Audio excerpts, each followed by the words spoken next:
Ainuz.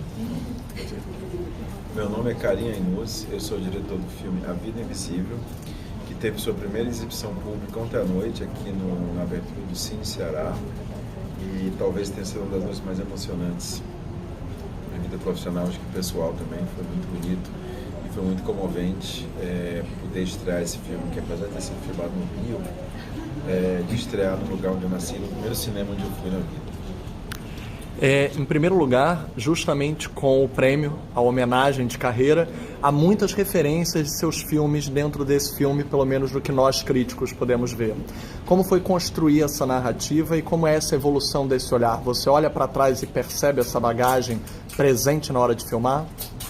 Olha, primeiro que é uma adaptação, então é uma aventura inédita, assim, eu nunca tinha feito uma adaptação na minha vida. E foi muito divertido, assim, foi simples e tal, mas muito...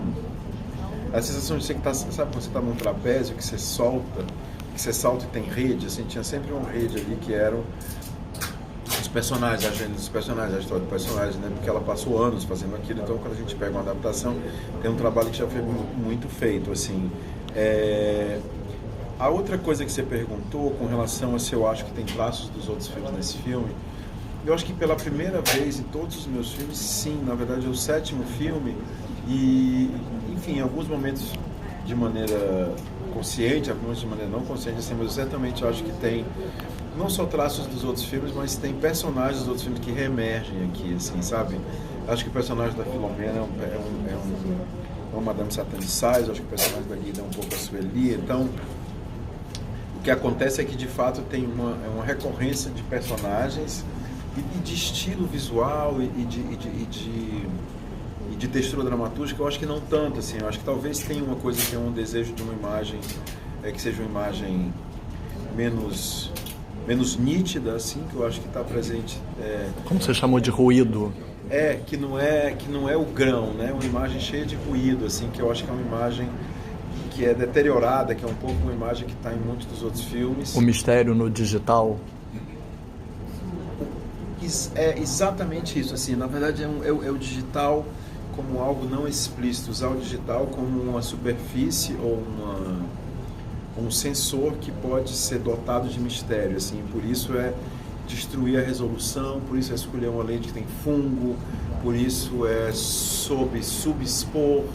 Então acho que a gente tentou usar o digital como algo que evocasse alguma coisa mais do que te dissesse alguma coisa, né? Então nesse sentido tem isso. Acho que tem um uso de cor também que para mim é muito importante na vida e no cinema, assim.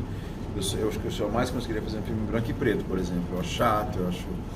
Não sei, não me atiça, assim. Então acho que tinha uma coisa de cor nesse filme que já está presente nos outros filmes, assim. Eu me lembro que quando a gente fez a primeira marcação de luz desse filme com a fotógrafa, eu cheguei em casa e falei, tá tão apagadinho, assim. Ele não é um filme sóbrio, né? Ele é um filme que desafina, eu acho que ele é um filme, eu acho que isso está presente em alguns dos outros filmes. E acho que tem um tema nesse filme. É difícil eu dizer o que está presente ou não, porque eu não calculo muito essas coisas, sabe, de reincidência e tal. Mas eu acho que tem uma coisa nesse filme que é importante também, que eu acho que esse está presente em muitos dos outros filmes, que são esses personagens que deixam e vão embora de casa, assim, e que pagam um preço alto por ter feito isso. A próxima pergunta envolve uma questão estética dessas referências que eu gostaria de trazer à tona. Uma, como você falou, as cores, a iluminação em si, muito presente de maneira sensorial, que a gente vê desde Madame Satã, e a música, claro, também como uma personagem, como a voz da Eurídice. Sem dúvida. E, para completar, a água muito presente no céu de Sueli, muito presente em praia, aquele limite, aquela extensão, aquela distância de personagens. E a água está muito presente mesmo que emoldurando a cena, pegando o corcovado, mas também na metáfora, no peixe do bacalhau na mesa, no peixe que o pai pega na filha, aquele cheiro vai passar para ela quando eles entram em conflito. Como é trazer esses elementos e como foi a cor para fazer a montagem, porque eu achei isso impressionante, principalmente na primeira metade, a construção de personagens nas transições de tempo através das cores. Me fala só a sua primeira pergunta que eu esqueci, era sobre... As cores, a iluminação e a música. Eu acho que a iluminação... Bom, primeiro que eu acho que a gente tem que falar que ele é um filme ele não é uma culinária japonesa, ele é mais uma culinária indiana, entendeu? Ele é todo feito de excesso, então o indiano tem o curry, tem 5 temperos juntos e tal, então ele na largada, eu não queria fazer uma comida, eu não queria fazer sushi, eu queria fazer ou então um prato indiano, um prato tailandês, assim, sabe, onde você tem o excesso de coisas assim, que desperta um excesso de sensações.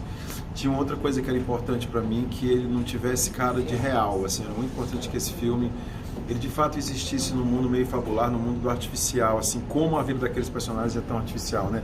Aquela casa é uma casa artificial, aquela família é artificial, então as relações familiares, elas são, apesar de serem afetivas, elas também são artificiais, então tinha uma coisa que isso me dava a liberdade de brincar com cor, de brincar com excesso e tal. E aí, especificamente falando disso, assim, eu acho que tem... me escapuliu aqui, só um minuto, a coisa do excesso, da cor, que você perguntou, porque era tão importante que você falou antes, me volta de novo. Da música, que é a voz da Eurídice, e da montagem.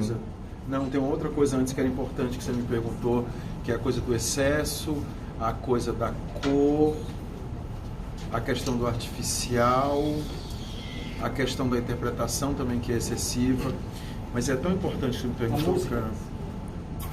A música como identidade eu já havia falado. Não. E o mar, claro, a água como antes, limite. Era música, mar, tinha uma coisa anterior que era excesso, cor, artifício... Sensações, o sensorial. A luz. A luz. A luz era muito engraçado, porque eu fui entendendo o que era o artifício e tal. Aí um dia eu estava sentado num set e a Helena, a fotógrafa, ela, com um HMI, ela tirou a janela, porque ela achou que tinha que equilibrar o exterior com o interior. Ela tirou a janela, botou um braço assim e um HMI gigante para dentro da sala, entendeu? E falei, uau, que filme de gente rica, né? Um HMI gigante lá de fora e tal, que legal, nunca tinha usado o HMI assim e tal. Aí eu olhei aquela luz e eu sempre achei tão bonito a luz da HMI, porque tem uma coisa meio artificial, né? Que quer ser natural, né? Eu disse assim, Helena, você não pode colocar uma gelatina roxa? Porque será que o sol não pode ser um sol roxo? E aí quando for outro dia o sol não pode ser um sol laranja? E eu falei isso muito intuitivamente, assim. E aí foi que eu entendi que, na verdade, esse filme só ia dar certo se, na verdade, eu construísse uma outra ordem do real, assim, né? Que fosse artificial, que fosse excessivo e tal. Então eu queria falar da luz, assim, a luz do filme inteiro era muito colorida, assim, mas ela é muito colorida não por ser bonito usar gelatina, acho que a gente acabou com o estoque de gelatina no Rio de Janeiro para fazer esse filme, mas a gente usou muita gelatina porque era muito importante construir sensações através da cor, de luz, assim, porque às vezes tem duas coisas engraçadas no cinema, a luz e a lente, geralmente parece que nunca as pessoas falam muito disso, são elementos fundamentais na construção da linguagem cinematográfica. Então a luz era importante, a música, claro que a música foi uma escolha de dramaturgia, assim, um personagem invisível, um personagem mudo, um personagem que não tem voz, e a música eu acho que é a expressão mais sofisticada da alma humana, assim, na verdade.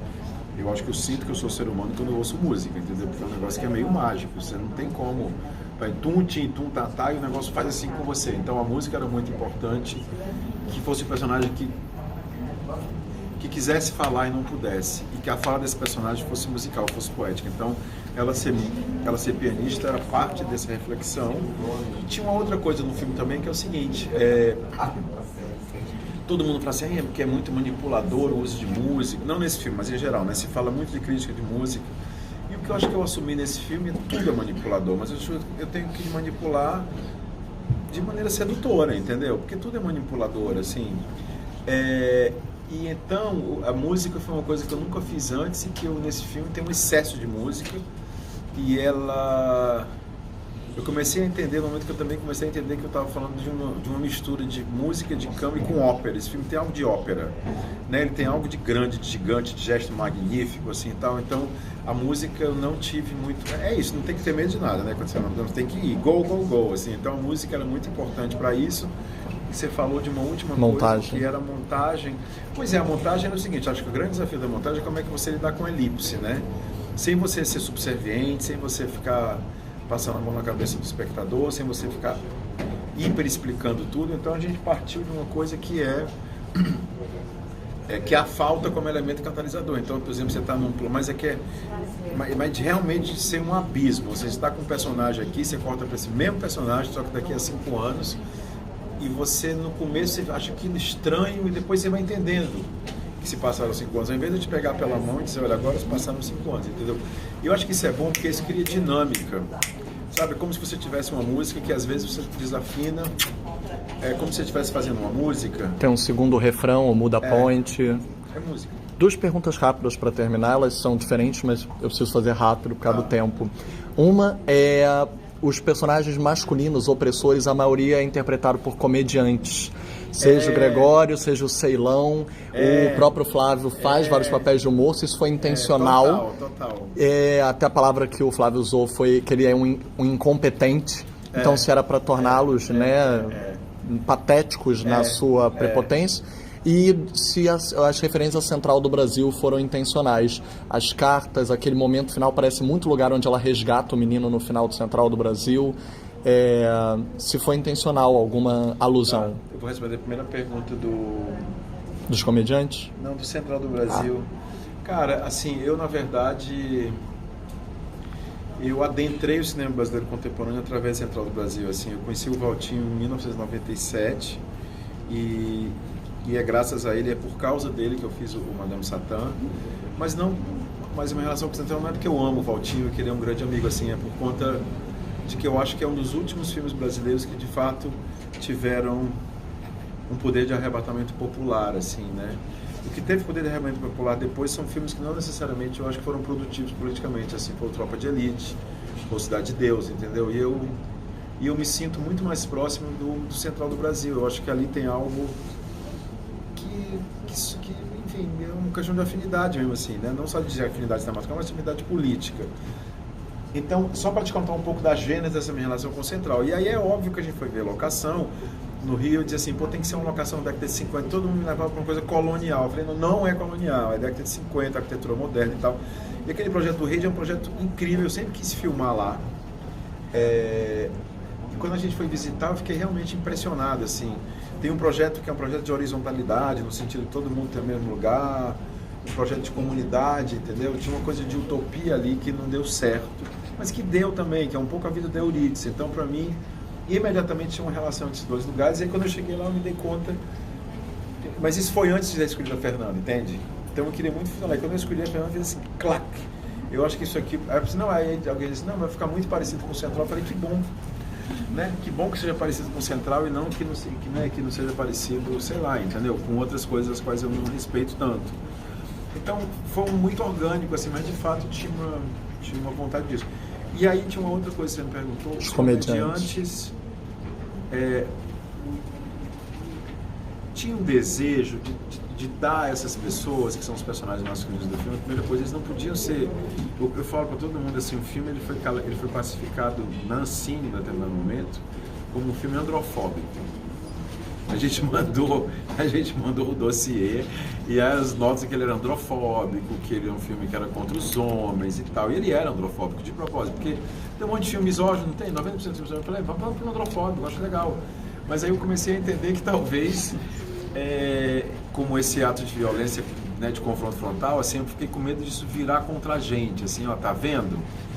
Por isso que não presta essas mulheres, porque esses homens aí, tudo é um homem falso, isso não existe. Aí eu tentei entender como é que eu podia humanizar sem, no entanto, deixar de que eles fossem tóxicos, né? Porque eles são todos tóxicos, porque nascer homem é um fato tóxico quando você vive dentro de uma configuração patriarcal. E aí eu falei, como é que eu vou fazer isso? Então, assim, o Gregório eu sempre fui muito fã dele como comediante, mas eu achava que ele tinha um talento de ator que era maravilhoso, e ele tem uma coisa que todo ator bom na minha vida, até hoje que eu sinto muito, o bom ator ele não se apaga completamente. Por exemplo, a pior atriz contemporânea do cinema que eu acho é a Nicole Kidman, assim, porque a Nicole Kidman é uma página branca, é chata, é pálida, entendeu? Ela faz qualquer papel brilhante. Meryl Streep, eu acho insuportável Meryl Streep, entendeu? Porque a Meryl Streep, ela faz qualquer coisa, ela faz bem feito, entendeu? Eu me interesso muito mais por atores que não conseguem fazer todos os papéis ou que trazem para o papel que tem alguma coisa que eles não conseguem controlar de si mesmo, né? E o Gregório é isso, ele é inteligente, ele é contundente, ele é presente, mas assim, meio segundo você tá rindo, entende? Mas era uma construção muito sutil, assim, porque na verdade não dá pra fazer aquele marido malvado ia ficar ridículo. Aí o que é que eu fiz? Eu peguei, fantasiei ele de Nelson Rodrigues, tem um monte de pinta no rosto dele, e ficava controlando o tempo inteiro ele para ele não resvalar pro cômico, mas esse quase resvalar era muito bonito, assim, né? Porque isso dá um tom tão patético a esse personagem que você não consegue ter raiva dele, você consegue ter talvez nojo, você consegue talvez rir com ele. Então acho que isso é muito mais insidioso enquanto construção de personagem, que é simplesmente um vilão de bigode. E a outra coisa que eu acho que era importante também nos outros personagens, assim, sim, trazer humor ou trazer o desafino, ou trazer o claudicante. É isso que eu estava falando desse pai português. Esse pai português é um trolha, entendeu? É uma coisa assim que é um homem que não consegue nem pronunciar as palavras direito, tá? Mas ele é muito carinhoso. Então, de um lado, eu usei o antídoto e esse elemento para se criar essa receita do vilão, ou com humor, ou com algo que é um tanto patético e um tanto repugnante, eu acho, assim, sabe? O Gregório, ele é limite repugnante, entendeu? E eu dizia assim, sempre que você gozar, berra, grita, igual um idiota, entendeu? E aí ele fazia isso e era bonito porque também é fofo, né? Aquele homem gritando, entendeu? Então você tem um pouco de pena dele. Então foram coisas que eu fui fazendo e eu me inspirei muito num filme da Claire Denis que chama-se Vendredi Soir, não sei se você viu esse filme.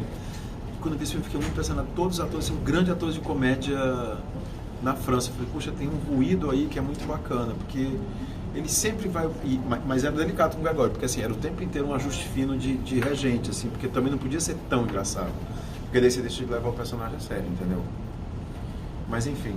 Perfeito. Obrigado, Karim, de novo.